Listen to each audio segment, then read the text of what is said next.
Welcome back to the Fostering and Adoption Podcast with Nikki and Larry. Today we have a special guest.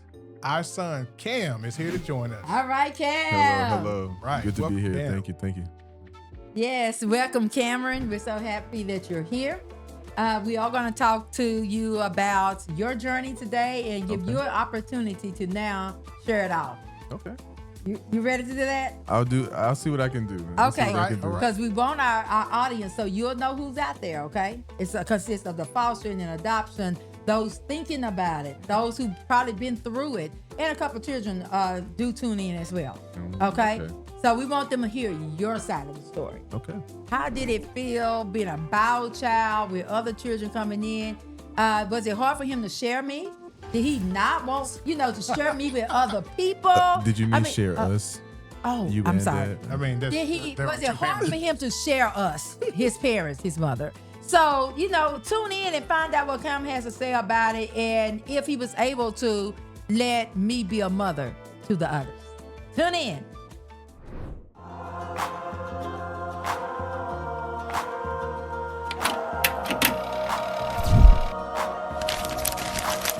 Okay, so welcome back, and we're ready to hear from Cameron. So, Cam, let's start with your childhood, okay? Cam is one of those what we call grown and gone now. So he's gone. Actually, with his personality, I'm going to just tell you, he could have stayed for a little while. He was the calmest one in the home. Cameron's like, yeah, that's why I had to leave the home. But he's grown and gone, has his own family now. So, Cameron, looking back, how would you describe your childhood in our home? The household I would definitely say was busy. I would say it's a little strict, and I feel like a lot of times strict can be seen in a negative light, but strict as in there was always a purpose to stuff, so there was really not much idle time. And even when there was idle time, you were encouraged to spend that idle time wisely. I like that. right. I set up straight with that mother. All right. So thank you for that, because as parents, we do try, if our children realize it at a young age, old age or not, to give some type of structure. So how would you say, or do you remember when we started fostering? Yeah, I guess it really depends on what you mean by fostering, because before we officially started the fostering program, with the paperwork and all that stuff, Right. you guys were fostering for a long time, and that started, I guess, when I was young, with different family members being in and out of the house, different friends of family, people who would become friends of family, and that sort of thing. So yeah, I guess that's kind of when it really started. It was my whole life. So or before I was born, I guess, He spent my whole life. Yeah. Okay. So now, since you set that that's Yeah, tone, I can, Right. at the scene and let everyone know. So people are always in and out of the house. Yeah, always. Always. Adults, children. Yeah, or just, a mix of it all. Adults, children, everybody, in between, everybody. Dogs. Yeah. Oh, I forgot. We did do some. We Adopted some fostered dogs some from dogs. people, Oh, foster yeah. dogs, and Oh, then yeah. they returned home too. Yes, We they had some did. dogs that Yes, returned they home, did. and some that came back a second time. They sure did. So you're right. I forgot all about the adopted dog, the fostering the dogs. So we never had a boring moment, huh? Yeah, no, never. Okay. never. All right. So now I can get into the question. Okay. Setting our tone, knowing that you had a busy home, and describe busy for me first.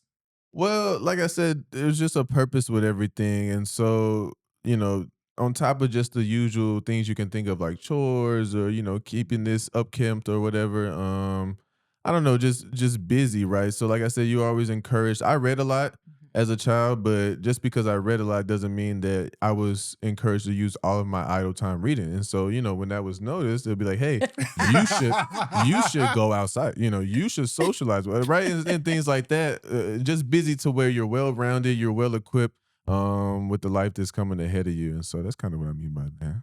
Okay. Good perspective. Right. So when he tried to have some downtime, we told him he could have it. You ever punish someone by telling them they can't read? Yeah, no actual punishment. There's a lot of kids, they're laughing because they used to love bringing this up, especially as I got older, tell all my friends and That stuff, was doing a commercial. Cameron, no one watched TV with a book in their hand. They banned me. Did. they banned me from reading. They would be Doing like, the It oh, was movies. family if I had a time. bad week at school, got in trouble, like, no reading in the car. And I'm like, really, dude? He I can't he read. read everywhere. I Yes. mean, No commercial reading come during on. family movies. Everybody else go get a snack, or we go get something to drink. We go to the restroom. Cam Cameron pulls pull out out the his book. book. He's Ooh. going. He's going. He's Yep. going. Yeah, Yep. You so, know, you know. and you still do it today. Yeah, Because I talked to your wife. I try. I try to get my reading. Yeah, and she still has to remind you, I'm still here. Right, right. Yeah, so which is good because now we see your child, you know, Yes. So Absolutely, yeah. true. grabbing things, he can sit quietly, he can read things. He So sure there's a can. benefit to it all. Absolutely. You know, so how did that impact you when children came into the home then and you were kind of calm and David, how did you welcome or get to the point that you can say, okay, yeah, come on in and invade my space, especially the type of child you were, you did honor your space. Yeah. You did like your downtime. How did you have to adjust with children coming into your home? Well, I think I'm trying to think how to put it into words. I want to say it was more of like a respect thing. I feel like since a lot of my habits or behaviors or things I was into was a little different than the people that came into my home, that would kind of pique their interest, And from there, like I said, just like a mutual respect thing. So from there, they would kind of be interested. And then, of course, I'm more willing to open up my space and share things when it's something you're not familiar with, but you're interested, right? And so, different types of toys or cartoons or books or whatever comics, right? Like I said, I it's something that I feel like wasn't really the norm, and especially for a lot of people that would come into the house, and so that was kind of just a segue into us being able to bond and build our relationships and everything. So that's kind of how it took a little bit to get used to that, and each time it was different because sometimes there were older kids, sometimes there were younger kids, right? It just depends. So, the approach is always different, but I think ultimately that's what it came down to was just somebody willing to be interested in the unique space that I have. And, that just makes it easy to open it up and share it with them. Well, would you say that helped you later in life, like now, for example, in dealing with different personalities and being Absolutely. able to express to people how to respect your space? Yeah, absolutely. I think that helped me in two different ways because I'm more receptive to share that space and to open up myself a little bit to people. So that kind of, and especially knowing that it could pique their interest, like in the work field, in at school, whatever. It's always good to kind of give enough of yourself that allows people to be like, oh, that guy's unique. He's interesting. I wonder what's going on there. But at the same time, I like to pride myself in thinking that I can survive/thrive in a lot of different environments, and a lot of that Right. was because of those different experiences in my actual household, and Mm. so once again in work, school, wherever, just in life, at the grocery store, no matter who you come across at church, whatever, it's just easier to kind of get in and get a feeling of what I guess the energy is like in that room and then be able to exert your energy into that same thing and just make a positive experience for everybody. So that's how I feel about Okay. that. Thinking about those experiences, was there, speak of a time that it was kind of hard or difficult to have other children in the home, or it might have been just a time in your life that you were, evolving into yourself and then to realize, open your eyes and realize you have, nine others or eight others in front of you. Was there ever just a time maybe the behaviors became too much that you just recall that you said, you know what, maybe my parents shouldn't be doing this right now, or it's more than I thought? Yeah, I think there were a few times for sure where that thought came up. And different times were handled differently, but I think a lot of it was just me growing as well because, you have people coming to your home that are kids, and so that's an adjustment. But I was still a kid as well, and so a lot of the times, they were just selfish thoughts of being like, "Oh, isn't going to work out," or "This is too much," and stuff like that. But it's just personal feelings, and so a lot of the times, after those moments were passed, it just took moments of reflection, to kind of realize that the I guess the better option moving forward for everybody was to continue to put in the work from both sides, from all sides, right? From the children in the home to us, the bio children, and then of course you guys, the parents, and moving forward and everything. So, and it worked out. It worked out really well. Okay. Yeah.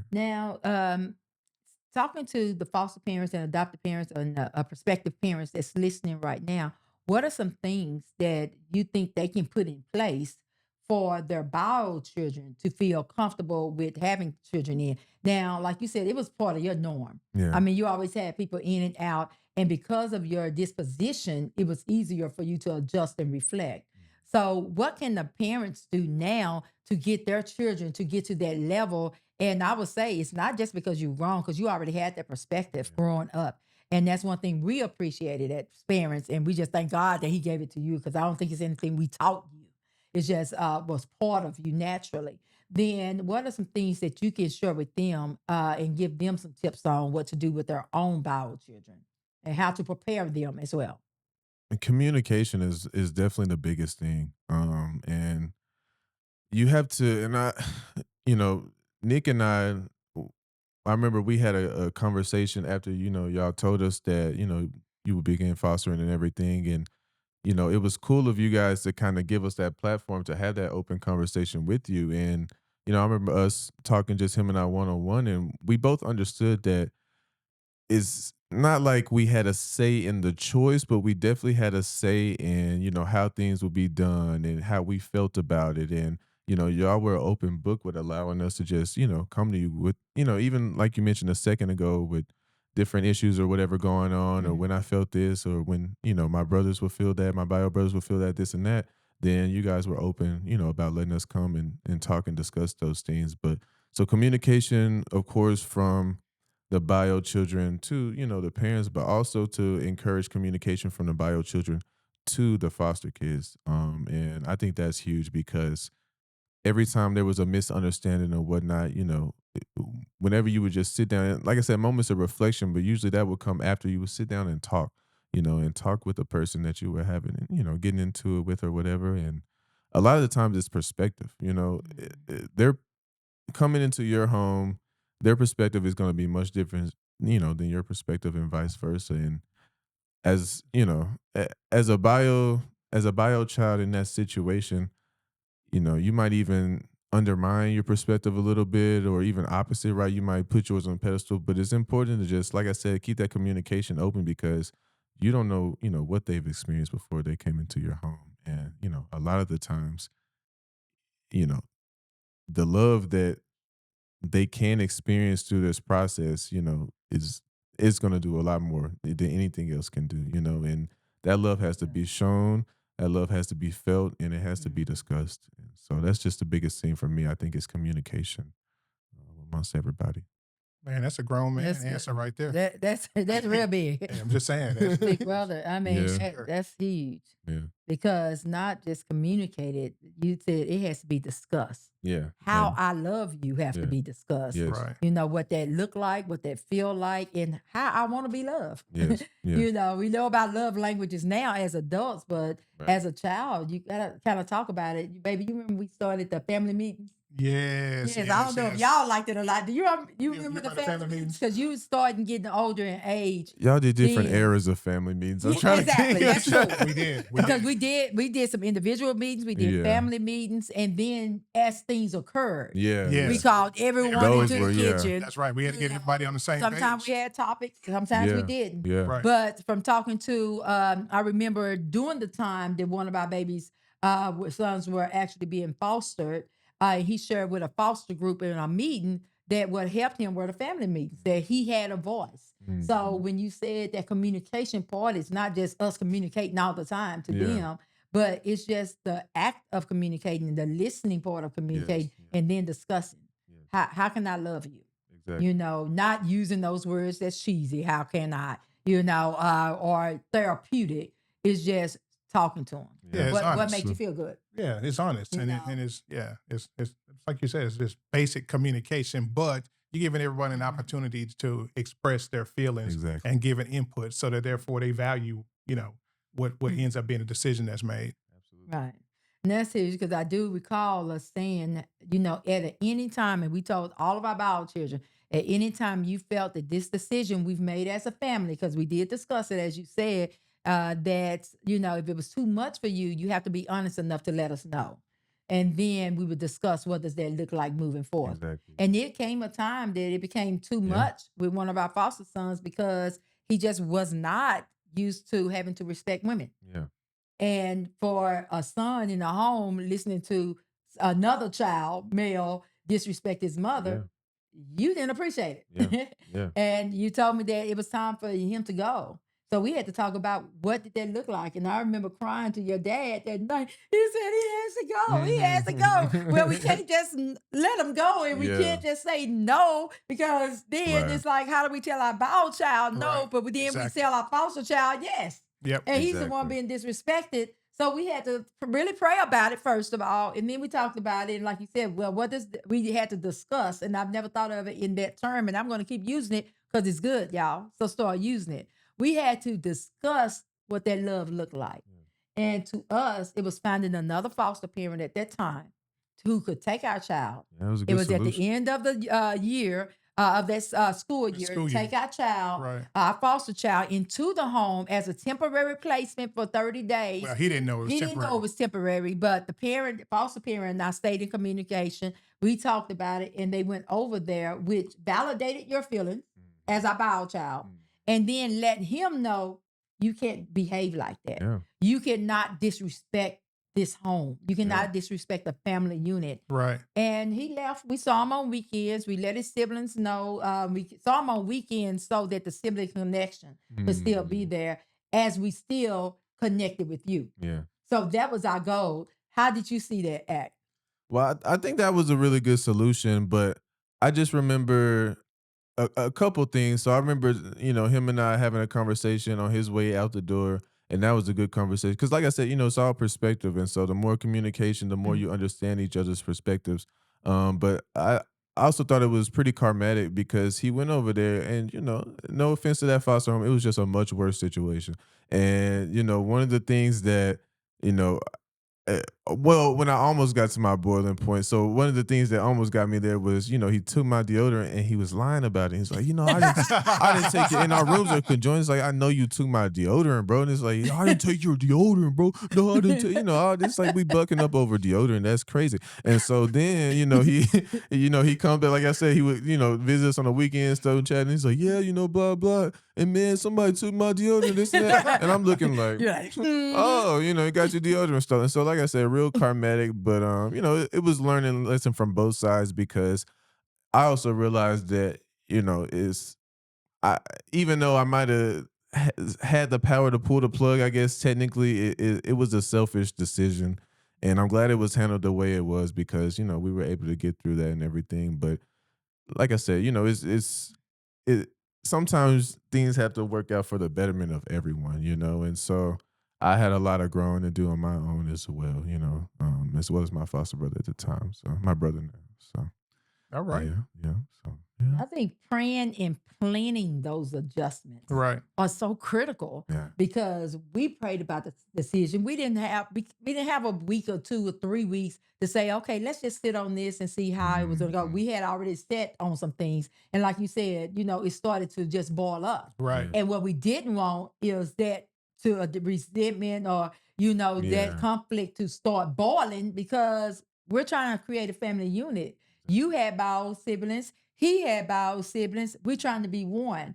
And we're just, dad and I just trying to survive in an right, right, amicable way, So Right. it's like, okay, how can we do this and still teach and show our love on both sides? Right. mhm, So we did, discuss, and you took upon yourself to have a discussion with him before mhm, he left. We wanted that to happen, but weren't going to force it in that manner. We discussed as a family, and then you all had your one-on-one, mhm, and then he left out. And it didn't take long, you all, for God to just start shifting stuff mhm, and for him to start realizing things, for us to start realizing, okay, how Right. can we make this situation absolutely. better? Not on just his side, because this was all different and weird to him too. Yeah, because and it's different and weird to him, but he had a lot of younger siblings, Yeah. and so a big thing that kind of made me realize and put things into that perspective, like I said, for the betterment of everybody, is that there's a lot of people that need him, and so That's good. even Yeah. though his example and everything needed some work and whatnot, then that's for him to and his own conviction, everything to figure out,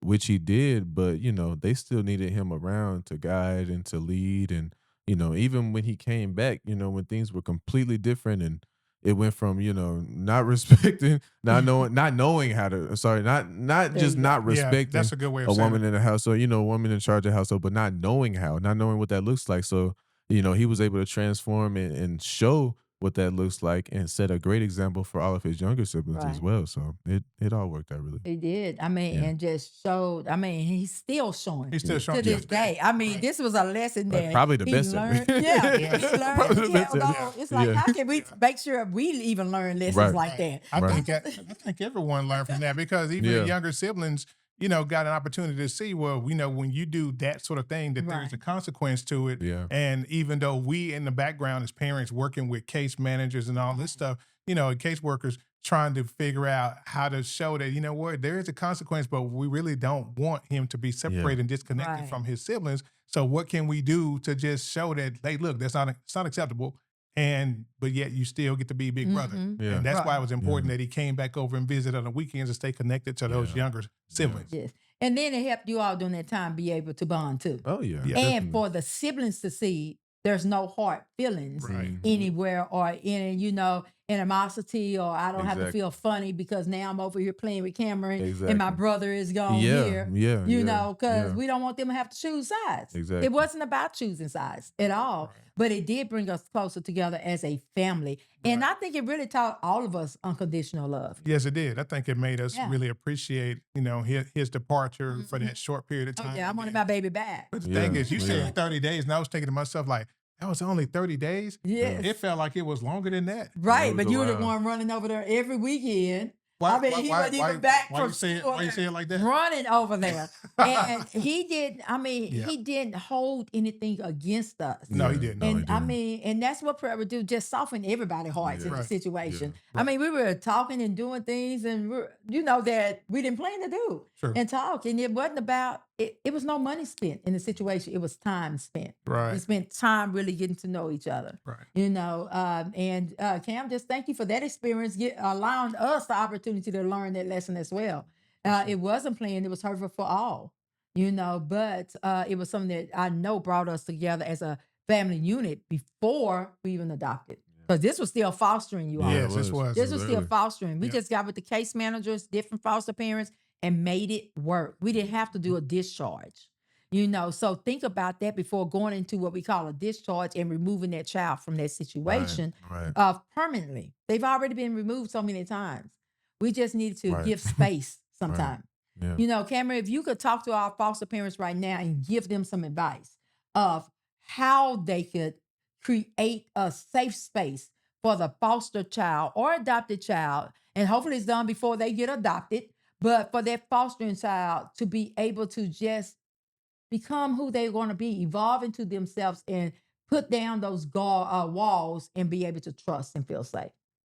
Yeah, safe space, uh, you definitely want to have your boundaries and have things in place within the legalities that you need, of course, but then also things that make you and your family comfortable. But you still want to allow some sort of trust to be, around with the foster kids. And so I guess it looks different for every single Mhm. situation. But, if they're in that home and it feels like it's locked down or it's confinement or there's rules here, rules there, and I can't do this, I can't do this, and that's the focus, then it won't go that well. But if the focus is on, I'm encouraged to do this, or, this space is here for that, or, this day out the week I'm allowed to go and do, or together, this day out the week we go and, stuff like that. But just a sense of trust. And then, of course, if you have, bio children already, just that open communication with everybody, the family meetings, encouraging your bio kids to have conversations with the foster kids, and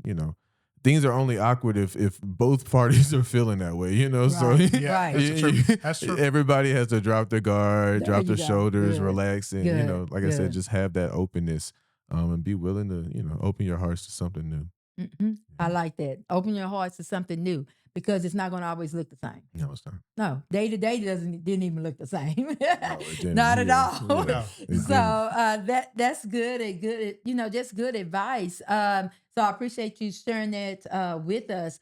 Can you think of a moment that was just made you feel good to be in such a unit such as ours of fostering and adoption and in this space in this world as a bio child? Yeah, I think because I was gone, I was at school when they actually got adopted. So I think Right. it wasn't like a huge dynamic shift, but it was a little different, when I would come back into the space and everything after that year. And it just felt even more natural, Like I Mhm. was just saying that it hadn't been awkwardness for years, we were all comfortable and everything, but just with everybody really settled into place and stuff, it really felt refreshing. And so that's probably like the biggest moment. I think also when Imagine I went to New Orleans for a year and we had Jaleel and come down and visit and everything. That was also a big eye-opening moment because that was me starting my own thing and starting a new chapter and whatnot. And so having that space and then inviting, a former foster brother, right? But inviting my brother, my little brother to come out and hang with us and everything. That was truly eye-opening. So Right. yeah. Because I mean, he stayed there with you, what, a A week? whole entire 2 week, weeks. 2 No,2 weeks. weeks so it was without his parents. yeah, it was 1 week and then well, maybe it's like a week and a half, but maybe it was a full week plus that weekend Yes, that's because what. y'all That's dropped what it Jordan was. off too. It was Jordan's birthday Hmm. coming up, I Yes. think. Yes, one of them So Yes. stayed that you got so to see. Jaleel was hanging with us that weekend, then Jordan came. Y'all dropped him off for the last few days Right. for the rest of that weekend, and then y'all hung out there and then went Right. home all Yes, together. But yes, we yeah, remember those yeah, days yeah. But that it we was can hang out. yeah, where y'all hung out. But yeah, it was yeah, All it was right. nice. So thank you once again, Cameron, for just coming to share your story and your side. Yes, We truly, truly appreciate it. yes, of course. Man, Thank you. thank you for coming. Yes, yes. All right. Thank you again for tuning in to hear Cameron's side of the story. Let's just keep in mind that it's so very important that we make everyone in the home comfortable. Our children who are already there, the children who are coming in, we want to intentionally set an environment that they all feel safe, that they're all open to communication, that they all, as Cameron shared with us, be able to discuss what that love is going to look like. How do I show love? How do I give love? And how do I even want to be loved? So thank you, Cameron, once again for joining us today. I know Dad appreciate to hearing that input of Absolutely. yours. We still have children in the home that we still have to raise, so we can go about each day going forth intentionally to make sure that they have the experience that you've had and they can reflect at this time on the good, the bad, the not so good at that time, and how they can flip it around to make sure that they still become productive in this world. So thank you once again. And we appreciate you, man. Of course. Yeah. Please like, share, subscribe, and comment. We'd love to hear from you. Thank you. Bye-bye.